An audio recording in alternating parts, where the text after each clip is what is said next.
మెదక్ జిల్లా మాసాయిపేట మండలం రామంతపూర్ గ్రామంలో దారుణం చోటు చేసుకుంది. ఈ నెల 8 తెల్లవారుజామున 4 గంటల ప్రాంతంలో మతిస్థిమితం లేకుండా రోడ్డుపై వెళ్తున్న ఒక యువతిని ముగ్గురు యువకులు సామూహిక అత్యాచారానికి పాల్పడ్డారు. మద్యం మత్తులో ఉన్న యువకులకు రోడ్డుపై వెళ్తున్న మహిళ కనిపించగా ఆమెను తీసుకెళ్లి సాక్షాత్తు డాక్టర్ బాబాసాహెబ్ అంబేద్కర్ విగ్రహం వెనకాల ఒకరు వెనుక ఒకరు అత్యాచారానికి పాల్పడ్డారు. కాగా ఈ విషయం సీసీ కెమెరాలో రికార్డ్ అయినప్పటికీ నిందితులు ఎవరూ దాన్ని గమనించలేదు.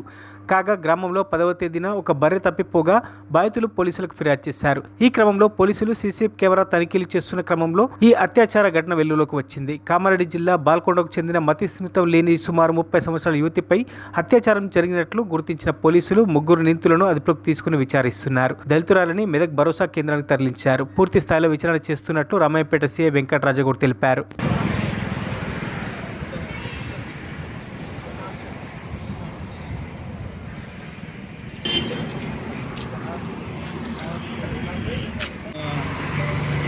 తేదీ 11/1/2024 మధ్యాహ్నం 14 గంటలకు ఒక కంప్లైంట్ వచ్చింది. దాంట్లో ఏంటంటే కంప్లైంట్ మా పోలీస్ స్టేషన్లోనే ఆల్రెడీ ఆయన బర్రెలు దొంగతనమైందని చెప్పేసి కంప్లైంట్ చేయడం జరిగింది. దానికి సంబంధించి సీసీ కెమెరాలు వెతుక్కుంటూ పోతుంటే ఆయన ఒక సీసీ కెమెరాను గమనించిన సందర్భంలో గుర్తు తెలియని వ్యక్తులు ఒక గుర్తు తెలియని మహిళని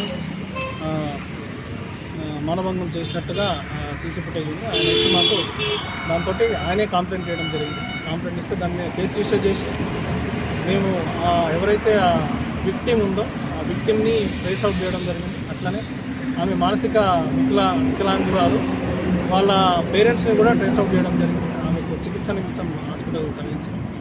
అదేవిధంగా దాన్ని నేరానికి పాల్పడ్డ నేరస్తులను కూడా గుర్తించడం జరిగింది.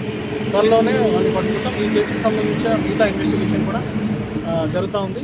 ఇన్వెస్టిగేషన్ కంప్లీట్ అయిన తర్వాత నేరస్తులను అరెస్ట్ చేసిన తర్వాత పూర్తి వివరాలు వెల్లడిస్తాం. మరిన్ని అప్డేట్స్ కోసం మా ఛానల్ని సబ్స్క్రైబ్ చేయండి.